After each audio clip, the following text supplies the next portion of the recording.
your original statement was that the Greens did not want anything done on their property. You wanted it all taken care of on the abutters' property? That's your first Well, choice? As my first choice was pipe it all and send it over Yeah, there, yeah. but I've come to be educated about the pattern of the water flow. But I believe that it is exacerbated by the development, not by us. So I do believe that, I don't know if in fact they put this sway, or I'm not sure what the word is. Swale, yeah. I'm not sure how the water is gonna get from that into our drainage system. That I'm confused about.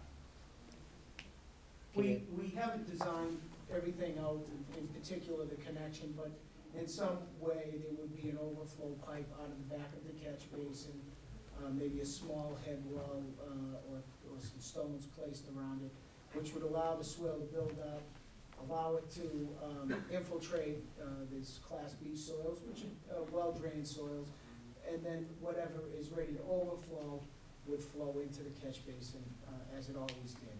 So that would allow us to balance the rates of runoff. Our concern on this side would be, as it is now, that would come out of the opening that discharges to the fairway. Is that going to retain water? Is it going to keep it from going across the road? It will keep it from breaching the roadway. And one thing that's very important, there is a very large watershed of roadway runoff that comes into that series of catch basins and then discharges across that fairway. And the water that we would be receiving is overland flow, so it doesn't have all of the greases and oils that you would get off of roadway runoff. So it's a little bit cleaner runoff, and it's going into a mixed flow that has always gone across that way, and it will just continue that drainage pattern. Will that add to the flow onto the fairway, though? No, because we're managing the rate of runoff, In that Class B soils, yeah. and that's what. Okay. So would we have to give those abutters an easement for this? If the developer gets an easement to put it in? I think at a minimum, what we would want is probably what we would do in the roadway type project, we'd have at least a temporary easement, so that we could go in on your property, remove the wall, be able to do the construction, and then loam and seed it, and then maybe you wouldn't really need a permanent easement. Okay? The swale will be entirely on that abutter's property that has, to the right. There's two properties in Top City. The property line comes very tight along here, and then in this general direction. The swale would be some 200 to 250 feet long in that range. Would run along here. The road starts pulling away from the property line. At that stage, the swale would still be on this property, but the grading would get a little bit, we'd probably flatten out and run out the grading a little bit so that it's more active. The intake pipe that would be going from the swale to our system, as far as who would be maintaining that, to make sure that doesn't get clogged? I think that would end up being part of your drainage system. Would it be on their property? I mean, they may not be very happy about it. Would they allow someone, would there be We access? certainly could put the inlet on your property, and that would afford you the opportunity to maintain it. It'd be very minor maintenance on this particular item. I would like to get back to the issue before the board at this point. I think in terms of working out the details of a solution. This is the major issue before the board, as I see it. The rest of it is Well, it is a major issue, but I mean, in terms of coming up with a solution, it's really the responsibility of the parties here, not us. What we're a party to it right now. We're a We can- party we to can- we can- approving we or can- not We can approving. help facilitate the agreement, I think. Okay. I have a suggestion, that you could accept everything else in McIntyre Crossing, except the car lots, at this time, tonight. Or, well, actually, that has to be Monday, because the road work won't be done until then. Mhm. That's a suggestion. So you'll accept 75% or 90% of the project and leave that one until that's mitigated. I'd like to see that there's an agreement hammered out before Monday night too on this particular issue as to who's gonna absorb the cost, so to speak, absorbing the cost, absorbing the water. You look confused, Chris. Yeah, No, that's I not, think- that's. I that's think the that's question mark private on his matters. face I is mean, I affecting- can't, you know. No, I know, but there's a lot more riding on it when the whole thing hasn't been accepted, as opposed to one little stubby street, one stubby little cul-de-sac. We still have the money. Yeah. All the work that he does in there, we still have the money. Like $88,000. Or $98,000. Yeah. So, and he has, even though he does the work, he has to come first for a release. We could hold back on that release until that's completed, because that's still part of his development. So you accept the other roadways, car box is still part of his development. And it's all encompassed within that bond. So, we have leverage, I think, on that part. Well, I think what's clear is that I don't think the Greens are responsible for the issue. And therefore, the developer and the homeowners that may have impacted the situation are responsible. And, I guess if we're gonna, I tend to agree with Steve, that we have much more leverage over the whole thing by holding off. Well, we can hold it then if you want. Yep. But if they're gonna go ahead and do that road work next spring, there could be a little, who knows what with it, you know, and I don't know if we're gonna go back on them again to have to do it again. You know, if there's something happens, you know, plow damage or something to the roadways, you know, to say. That's the risk they run by not getting a solution to this. Well, it is a mistake. Right. And it seems like It's been they're pretty ongoing close. for a number of years. Right, you got a week to pull this together. And it also seems if it's only $10,000, it's a small piece of the Yes. total. Yes.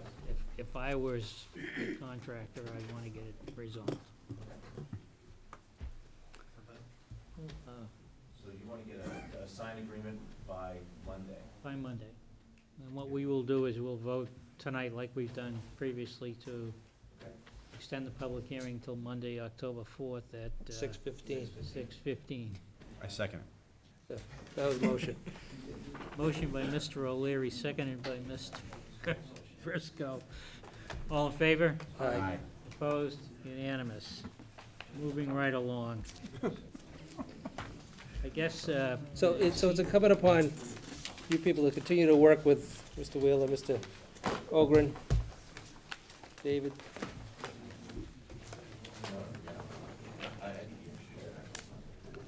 Okay.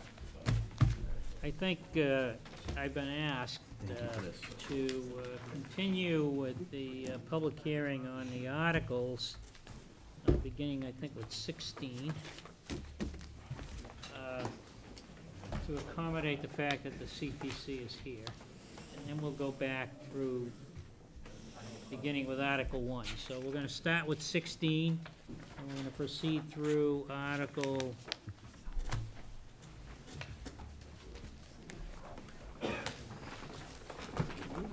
Conservation agent and everything else. Thank you. Thank you. Thank you. 26.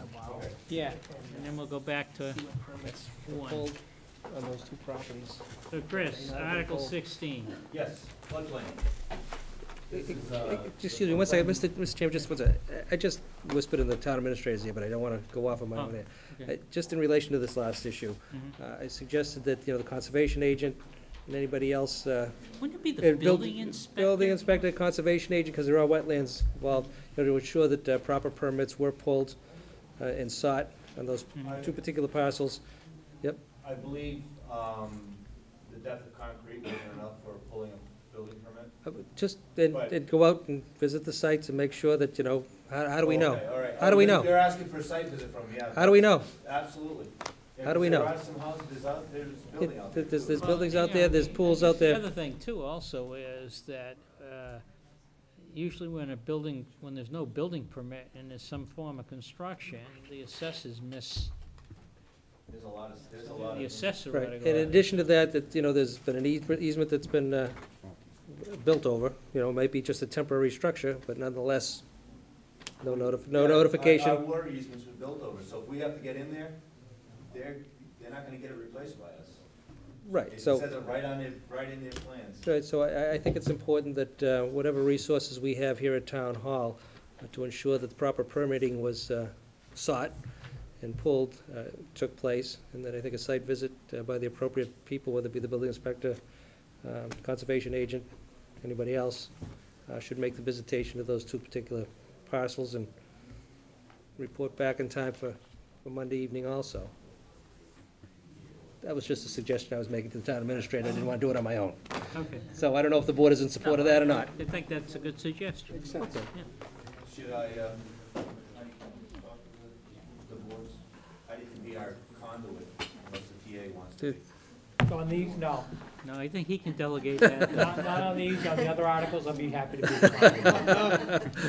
Okay, we have All right.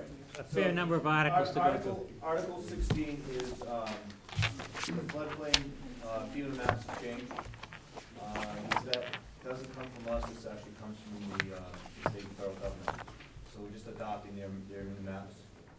Okay, I'll ask the question. Any citizens here this evening regarding Article 16 or concern over?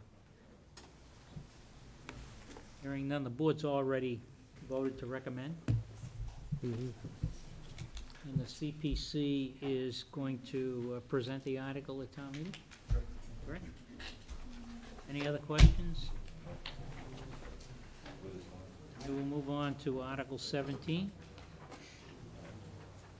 Article 17. This is yours. This proposed zoning amendment, establishes triggers for what would be the threshold for requiring, site plan review. As it currently reads now, it's a little bit vague. The reason why this issue came up because of the new button shop coming in. That did not trigger a site plan review under the existing bylaw. Under this new bylaw, it would. And it's sort of an interesting and unique situation there because it's a grocery store, but a lot of the feedback we get from residents that they like about, or what we've been working on is the improved aesthetics on Route 28. And in that particular case, because of the way the bylaw was written, we didn't have an opportunity to have a site plan review process because it's a commercial use, so commercial use is the same use. So essentially, this would just put triggers in that would accommodate. Okay, is there anyone here in the audience with questions regarding Article 17? The Board of Selectmen, by the way, has voted previously to recommend. CPC will present this. It's also evident in the building, the Subaru building. Mm-hmm. Might have not had that building look like that. It doesn't go to that there's an overlay district, 3 different districts for the, for Route 28, for the corridor to have a country feel there, I think, and that is definitely not a country feel building. The old barn was, when it was, right, the Honda barn, but that barn was kind of was. So. Article 18. This one, is the sound. The 30 dB is presently the sound at the lot line. And these wireless facilities are air conditioned, and it's usually the air conditioner that triggers that. And, they're off by maybe 5 dB. It's no more than the house air conditioner, basically, but they're just off by that little bit, and you gotta go to the zoning board for a waiver. Most towns, we gleaned our regulation, from the state originally. Most towns that did the same thing, cities and towns, and they're changing them also. They're bringing them up a little bit higher. So we still have all our, we wanna